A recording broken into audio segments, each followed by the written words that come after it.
Doctor గారు, నాది నిజామాబాద్ దగ్గర ఒక పల్లెటూరు అండి. నేను చాలా దీనాద అవస్థలో ఉన్నాను సార్. బెడ్ మీద కదలేని స్థితిలో ఉన్నాను. చావు బతుకులలో ఉన్నాను. ఈ చావు కూడా నాకు రావట్లేదండి.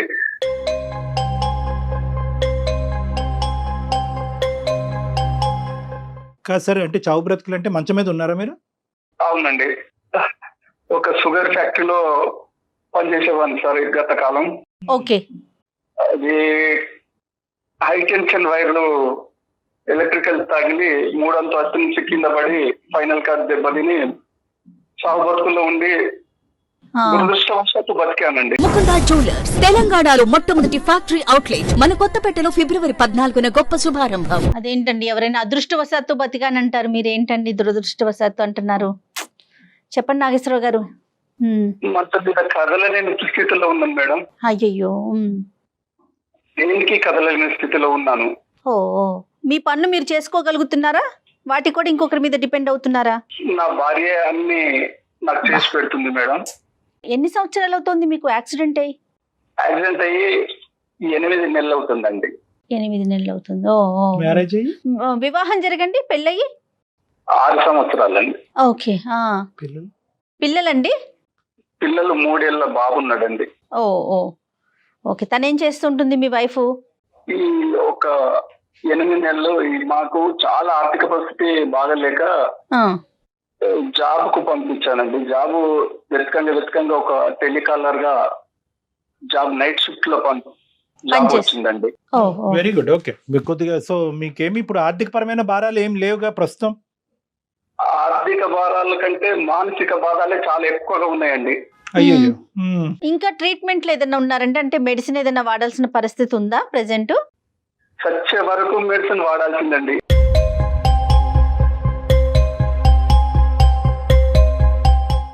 బంధువులు నేను మంచుకున్నప్పుడు మొత్తం ఇంటి చుట్టూ తిరిగేవారు. అంతేనండి. ఎవరు నా ఇంటి పక్కకు కూడా రావట్లేదు. చాలా ఇబ్బందిగా బతుకుతున్నాము. ఇప్పుడు మీరు మొబిలిటీ అనేది పెరిగేదానికి అవకాశం ఉందా సార్? అంటే జీవితాంతం మందులు వాడాలనేది నాకు అర్థం అవుతుంది, ఎందుకంటే ఆ న్యూరోమస్కులర్ కండిషన్స్ కి కొద్దిగా రికవరీ వాడాలి. బట్ రికవరీ స్టేట్ గురించి ఏమని చెప్పారండి? అంటే ఏ part of the spine damage అయింది? అసలు మీరు ఎప్పటికైనా లెగిసి నడిచి తిరిగేటటువంటి అవకాశం ఉందా లేదా? లేదండి, ఫైనల్ కార్డు మొత్తంకే డ్యామేజ్ అయింది అన్నారు. జీవితాంతము బతికినంత కాలము మంచం మీదే ఉండాలని చెప్పారండి. అదేలేండి. అంటే మీరు ఇప్పుడు యూరిన్ గానీ మోషన్ గానీ వీటికి కూడా డిపెండేనా? ఎవరన్నా తీసుకుని వెళ్ళాలా మీరు? నా భార్య తీసుకెళ్తుందండి. చాలా గ్రేట్ లేడీ. నా భార్య చూసుకుంటుందండి అన్ని.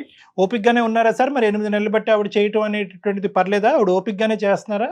చాలా బాగా చేస్తుందండి. నన్ను బాగా చూసుకుంటుంది. నన్ను నా బాబును బాగా చూసుకునేది. కానీ ఇప్పుడు ఎలా చెప్పాలో నాకు అర్థం కావట్లేదండి. చెప్పండి. నేను భరించలేకపోతున్నాను. నాకు ఏదన్నా విషయం ఏదన్నా చంపేది డాక్టర్ గారు, నేను భరించలేను.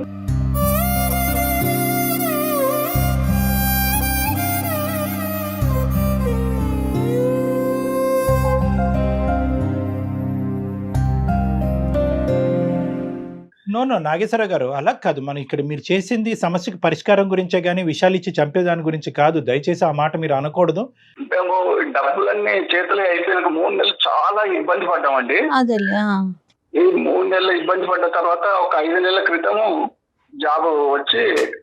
ఏం జాబ్ అది? దాని వివరాలు ఏంటి? ఆ జాబ్ ఎక్కడ? సాఫ్ట్వేర్ అంట, టెలికాలర్ గా నైట్ షిఫ్ట్ అండి.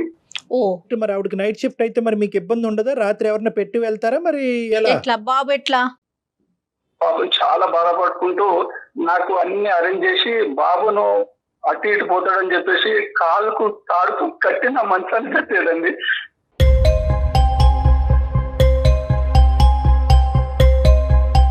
అలా కదా, అంత చంటి పిల్లోడిని తాడు కట్టి మంచాన్ని కట్టవలసినటువంటి ఎవరు లేరా పెద్దలు అటువైపు ఇటువైపు సహాయపడే వాళ్ళు? ఎవరు లేరండి. అదే కదా ఈ పరిస్థితి వచ్చిన కానీ ఎవరు మా దగ్గర కూడా రావట్లేదు.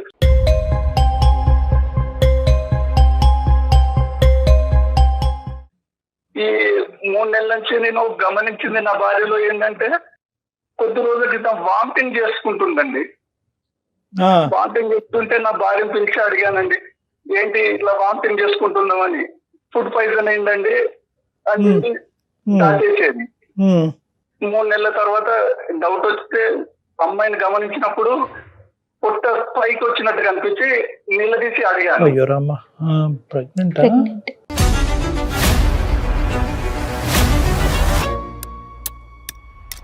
ఏంటి నాగేశ్వర గారు, మేము ఏదైతే ఊహించుకుంటున్నాం అదే చెప్పబోతున్నారా?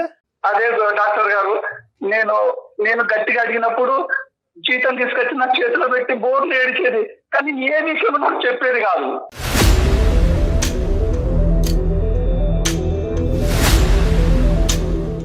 అంటే నేను ఇలా అడుగుతున్నానని మీరేం అనుకోవద్దు. మీరైతే ప్రస్తుతం లాస్ట్ 8 monthsలో ఆ శారీరక పరంగా ఆవిడకి దగ్గర అయ్యేది కూడా ఇంపాసిబులే కదా మీ పరిస్థితి బట్టి? లేదండి, నేను అసలు ఆమెను తాకే పరిస్థితి కూడా లేదు. సో కూడా లేదండి. రైట్. ఇప్పుడు నాకు క్లియర్ గా అర్థమైందిలేండి. ఆమె నేను అడిగినప్పుడల్లా ఏడుస్తుంది, కానీ ఏ విషయం నా దగ్గర చెప్పట్లేదు ఆవిడ. ఈమె జాబ్ పోయినప్పుడల్లా నైట్ నాకు వాళ్ళు అక్కడ ఏం చేస్తున్నారో అని నాకు నిద్ర లేకుండా నా మైండ్ కొంచెం చావాలనిపిస్తుంది డాక్టర్ గారు.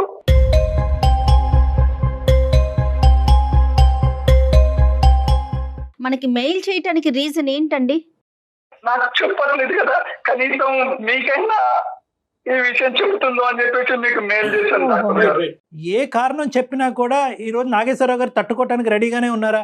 ఎందుకంటే ఇక్కడ ఆబ్వియస్లీ మీ వల్ల కానటువంటి ప్రెగ్నెన్సీ ఆవిడకి వచ్చింది.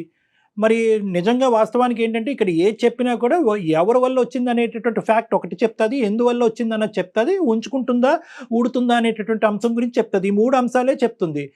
నాగేశ్వరరావు గారు ఎటువంటి సమాధానానికి మెంటల్ గా ప్రిపేర్ అయి ఉన్నారు? డాక్టర్ గారు, ఇద్దరు ఒకే ఇంట్లో ఉండి ఇలాంటి భరించలేను డాక్టర్ గారు. నేను కావాల్సి ఉంటే నన్ను ఏదో అనాథాశ్రమంలో పంపించి తన సుఖం తను చూసుకున్నా పర్లేదు.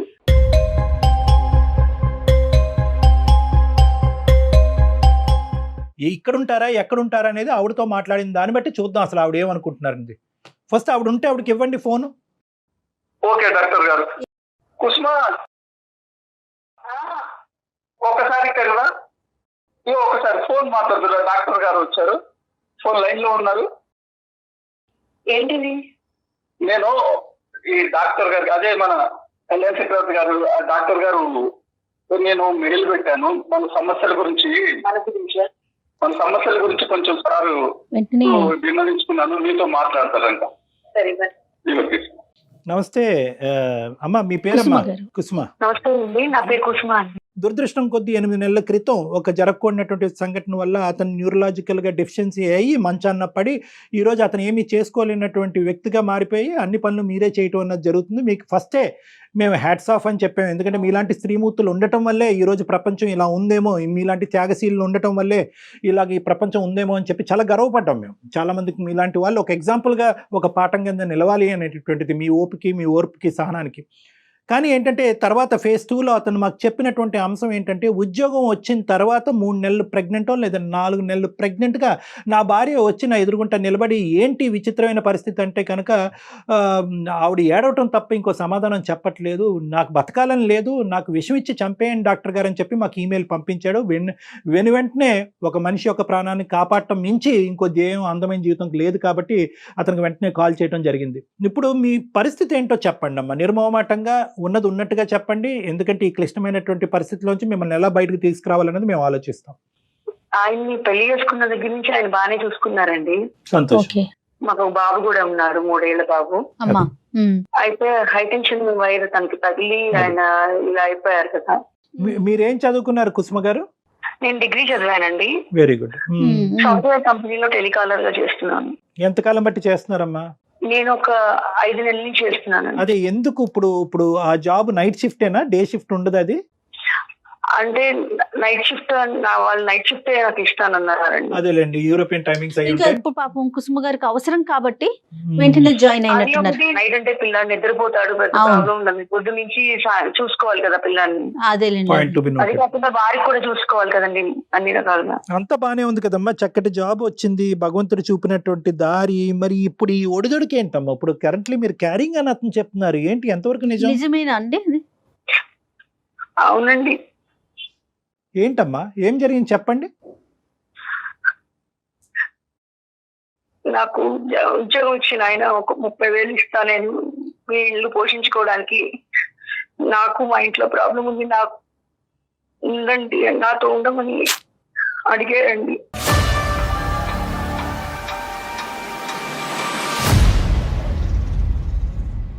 అంటే మీరు అతనికి అలా ఉండటానికి గురించి ఆ 30,000 లేదంటే ఉద్యోగం చేస్తున్నందుకు 30,000? ఉద్యోగం చేస్తున్నందుకు. మరి అడిషనల్ సర్వీస్ ఏంటి? ఆ ఉద్యోగం ఇస్తూ ఆయన నాతో ఉండాలి అంటే ముందే ఆవిడకి చెప్పాడు అని చెప్పానండి. అంతే కదా డాక్టర్ గారు? అంటే ఎవరైతే అతను ఉన్నాడో అతను ముందే మీకు ప్రపోజ్ చేశాడు అంతేనండి కుసుమ గారు? అవునండి. ఎన్ని చోట్ల ఉద్యోగం కోసం తిరిగానండి, ఒక్కడు ఉద్యోగం ఇస్తానని ఇవ్వలేదు.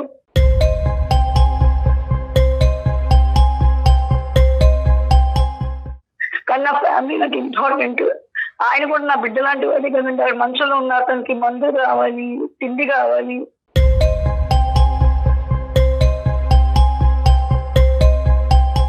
నేను ఏం చేయాలో నాకు అర్థం కాలేదు. నాకు ఆ టైంలో నాకు వాళ్ళే నాకు గుర్తొచ్చారు. అదేలే తల్లి, అవసరం మీ చేత తప్పు చేయించింది అని అంటారు, కానీ తప్పు చేయటం అనేది ఒక తప్పు లేదండి. నేను తప్పు కప్పించుకోవట్లేదు, చేశాను, ఒప్పుకుంటున్నాను. కోసం చేశాను. ఎవరు ఏమండి అన్నం పెట్టాలి పిల్లి వాళ్ళని పొద్దున్న లేస్తే నేను వాళ్ళకి నీడ్ అన్ని చూసుకోవాలి కదా, ఎక్కడి నుంచి తీసుకురమ్మంటారు?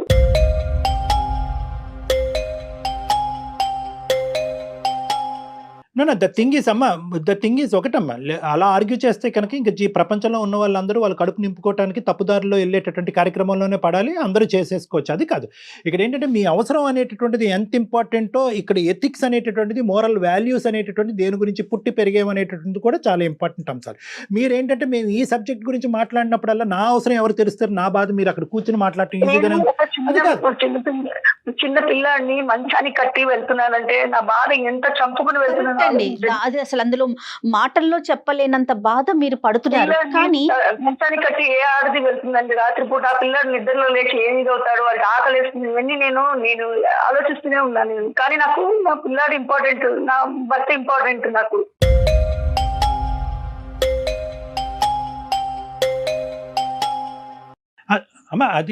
అదంతా మాకు ఇప్పుడు అర్థం అవుతుందమ్మా. But at the end of the day బాబు ఎలా ఉన్నాడు, భర్త ఎలా ఉన్నాడు అని ఆలోచించేటటువంటి స్త్రీ పక్కన ఒక మగాడిని పెట్టుకుని ఆ సుఖాన్ని ఎలా పంచుకుంటదమ్మా? నాకు తెలియక అడుగుతాను. అవసరం కరెక్టే. నేను వయసులో ఉన్నాను, నాకు కోరికలు ఉన్నాయి, కానీ చుట్టుపక్కల వాళ్ళు నీ మగుడు ఇలా మంచంలో పడున్నాడు, నీ బిడ్డ ఇలా ఉంది, నువ్వు వెళ్ళిపో, నీ లైఫ్ నువ్వు చూసుకో అని చెప్పినా కూడా నేను ఎవరు మాటలు పట్టించుకోలేదండి.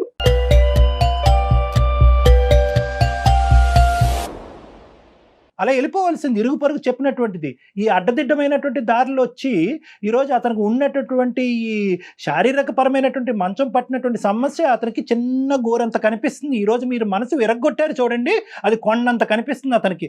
మీరు ఇప్పటి వరకు అతనికి ఏ సహాయం చేయకపోయినా పర్లేదు, ఇది చాలు అతని జీవితానికి.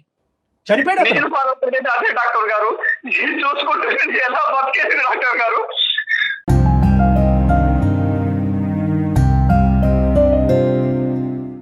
చచ్చిపోయాడు అతను, మానసికంగా చచ్చిపోయాడమ్మా. మీరు ఇప్పుడు వరకు చేసినటువంటి సేవ ఏదైతే ఉందో అదంతా బూడిదలో పోసిన పన్నీరు. ఇరుగు పొరుగు అందరూ చెప్పారండి వెళ్ళిపోవమ్మా, నీకు వయసు ఉందమ్మా, బిడ్డను తీసుకుని విడాకులు తీసుకుని వెళ్ళిపోమంటే కనుక పద్ధతిగా మీరు వెళ్ళిపోయి ఇంకో పెళ్లి చేసుకుని ఉంటే కనుక ఇతను దిక్కో మొక్కో లేనోడిలాగా ఏ అనాథాశ్రమంలోనే ఎక్కడో ఉండి బతికి బయటపడి ఉండేవాడు. పద్ధతిగానే వెళ్ళింది నా భార్య అని చెప్పి. ఈరోజు ఆ సేవా కార్యక్రమాలు చేసినందుకు మీకు నోబెల్ ప్రైజ్ ఇవ్వాలా, లేదంటే ఈ దరిద్రం చూపెట్టినందుకు మిమ్మల్ని శిక్షించాలా? నేను ఆ భర్తను కూడా ఇంకో బిడ్డలా అనుకున్నానండి. బిడ్డలా అనుకోవటం ఏంటి తల్లి? ఒక 6 ఏళ్ళు జర్నీ చేసిన ఒక మనిషిని నువ్వు మోసం చేసినట్టు కాదు.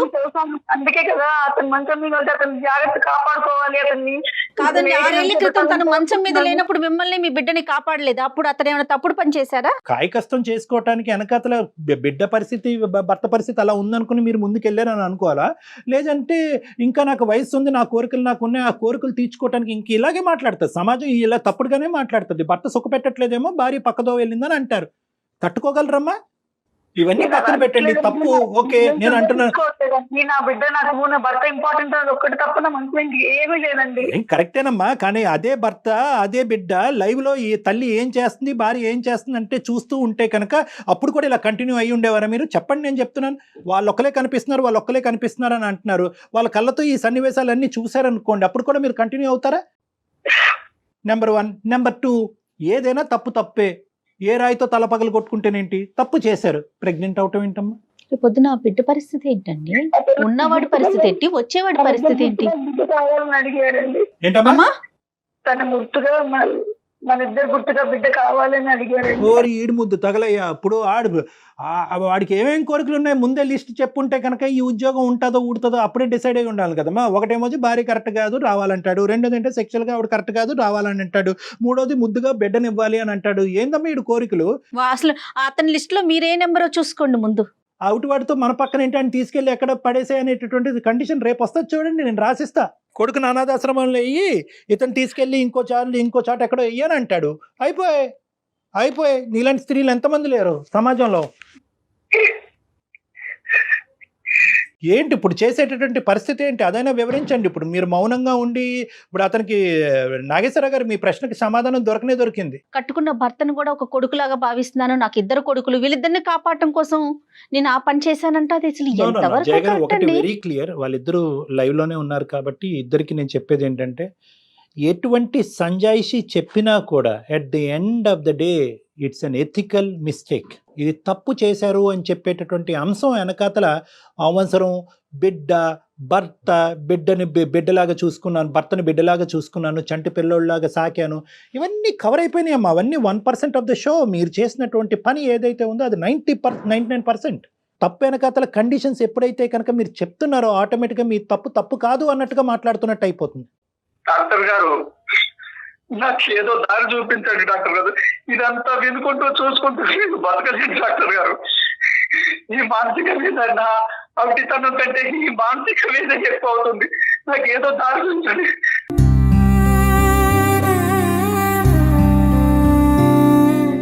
ఒక్క నిమిషం ఓర్పుగా ఉండండి. ఒక్క నిమిషం నాగేశ్వరరావు గారు ఆలోచిస్తున్నారా కుసుమ గారు? ఇప్పుడు డాక్టర్ గారు చాలా వ్యాలిడ్ పాయింట్ చెప్పారండి. ఒక్కసారి ఆలోచిస్తున్నారా కనీసం? మీరు చేస్తుంది తప్పు అని అసలు ఒక ఆలోచన అంటూ వస్తుందా మీకు? మీరు సమర్థించుకుంటున్నారు ఇంకా కూడాను. తప్పు చేశాను, ఒప్పుకుంటున్నా, నేను తప్పు చేశాను, కానీ నేను చెప్పినది నిజమే చెప్తున్నాను. నా ఫ్యామిలీ కోసం నేను ఏం తప్పు చేసినాను, ఫ్యామిలీ కోసం ఆ టైంలో నాకు ఆ సిచ్యువేషన్ లో నేను ఏం చేయాలో అర్థం కాలేదు. ఓకే నా అవసరం అలాంటిది కాబట్టి నేను ఇలా దిగజారిపోయాను అనేటువంటి మాట అనుకోకండి. మీరు ఎప్పుడు కూడా నేను ఒకటే పాయింట్ చెప్తున్నాను, మీరు చేసిన ఎంతో మంది దగ్గరికి వెళ్ళానండి, ఒక్కరు సహాయం చేయలేదు మాకు. ఎవరు సహాయం చేయలేదు తల్లి, కాదనట్లేదు. ఈ రోజు మీ హస్బెండ్కి ఏం చెప్దాం అనుకున్నారు? ఈ కార్యక్రమం మొదలుపెట్టి ఆ మహానుభావుడితో ఈ పనికిరాని ప్రయాణం స్టార్ట్ అయిన తర్వాత ఆడు ఓన్లీ ఫిజికల్ కాదు, బిడ్డ కావాలని కూడా కండిషన్ పెట్టాడు మహానుభావుడు. చాలా పెద్ద ఎజెండా మీద ఉన్నాడు. ఎంతమందిని కడుపు చేశాడో మరి నాకు తెలియదు. కానీ ఇప్పుడు నీ భర్తకి ఏమని చెప్దాం అనుకున్నావు? ఏమని చెప్పినా కూడా మంచాన్ని మీద పడిన నీ గురించి నేను చేస్తున్నాను, బిడ్డ గురించి నేను చేస్తున్నాను అనే ఒక కథ ఇప్పుడు ఏదైతే మీరు మాకు వినిపిస్తున్నారో, సారీ కథ అంటే కనుక మళ్ళీ మీకు కోపం వస్తుంది, ఇటువంటిది చెప్తే కనుక అతను చల్లబడిపోతాడు అనుకుంటావా? 6 సంవత్సరాల పాటు ప్రయాణం చేసినటువంటి మీ భర్త యొక్క వ్యక్తిత్వం మీకు తెలియదు? ఆయనకి చెప్పుకోలేకపోయాను కాబట్టి నేను మౌనంగా ఉండిపోయానండి. లేదు, మౌనం అంగీకారం బేసికలీ కాదు. 3 నెలలు మీరు చెప్పలేకపోయారు, ఇంకొక 6 నెలలు పోయాకైనా చెప్పాలిగా. ఈ రోజు ఆ పెద్ద ఆయన అలా విలపించుకుంటూ మమ్మల్ని అడుగుతున్నాడు. అతను మంచం మీద పడి అతను వెన్నుపోసి ఇరిగిపోయి ఈ కర్మను ఎక్కడ కూడా ఊహించుకుని ఉండడు. లేదంటే కనుక ఎప్పుడైతే వెన్నుపోసి ఎరిగిందో ఇది ముందుగానే తెలిస్తే కనుక ఆ రోజే విషయం మింగి చచ్చిపోయి ఉండేవాడు అతను. చెప్తున్నాను నిజంగా, ఎందుకురా దేవుడా బతికించేవని అంటున్నాడు అతను. ఇప్పుడు ఈ సమస్యకి పరిష్కారం డాక్టర్ కళ్యాణ్ చక్రవర్తి చెప్పాలా, కుసుమ చెప్పాలా? మీరు ఆయన నన్ను పెళ్లి చేసుకుంటానని చెప్పారు. ఎవరు? ఆయన పెళ్లి చేసుకుంటా అన్నారు. వాడికి ఇదే పనా అమ్మా? నిన్ను నీ పిల్లాన్ని కూడా చూసుకుంటానని చెప్పారండి. ఓకే, ఇది కూడా. సో మొత్తం అన్ని కండిషన్లు మాట్లాడుకుందాం. ఒకటి ఏంటంటే భార్యతో గొడవ కాబట్టి నువ్వు ఉండాలి, రెండోది ఏంటంటే ఆవిడ ఫిజికల్గా ప్రాబ్లం కాబట్టి నువ్వు సెక్షువల్గా నన్ను సుఖపెట్టాలి, బిడ్డను కావాలి, ఫైనల్గా పిల్లోడిని కూడా కనాలి. ఇంక ఇది రాలేదేంటి? మీ ఆయన మెడపట్టుకుని బయటకు గెంటాలి అనేది రాలేదేంటమ్మా? ఇవన్నీ డాక్టర్ గారు, ఇంకా నేను బతికి ఏం చేయాలి డాక్టర్ గారు?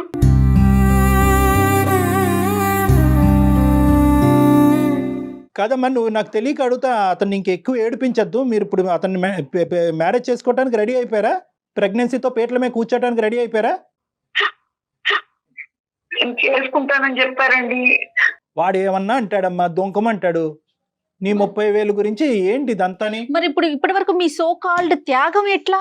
త్యాగానికి ఏం చెప్పుకుంటారు? అంతా ఒక కట్టు కథ అనిపిస్తుందమ్మా మాకు. ఇప్పుడు ఈ రోజు ఏమి మేము ఎక్కడ జాలిపడి మొదటి నుంచి మీ ఇద్దరి మధ్యన ఫిక్స్డ్ ఎజెండా, నీకేంటంటే కోరికలు తీరలేదు, అతనికి అక్కడి నుంచి కోరికలు తీరలేదు కాబట్టి కోరిక కలిసి ఈరోజు నువ్వు ప్రెగ్నెంట్ అయింది, ప్రెగ్నెన్సీకి ఒక బిడ్డ సాక్ష్యం అవ్వబోతున్నాడు కాబట్టి పెళ్లి చేసేసుకుందాం.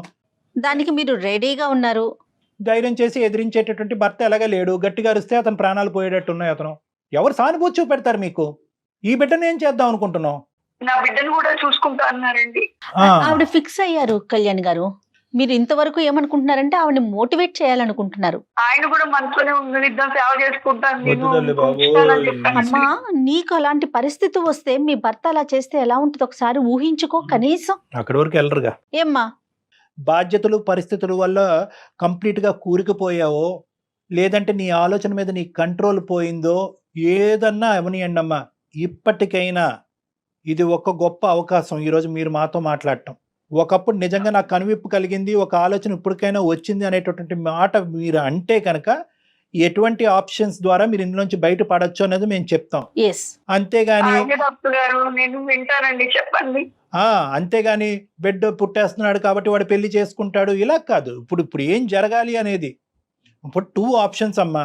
అబార్షన్ చేయించుకో అనేటటువంటి మాట మేము చట్టరీత్యా మేము చెప్పకూడదు. ఎందుకంటే అది కంప్లీట్గా ఒక తల్లికి సంబంధించినటువంటి ఒక హక్కు. అది నీ భర్త వల్ల వచ్చినా వేరే వాళ్ళ వల్ల వచ్చినా.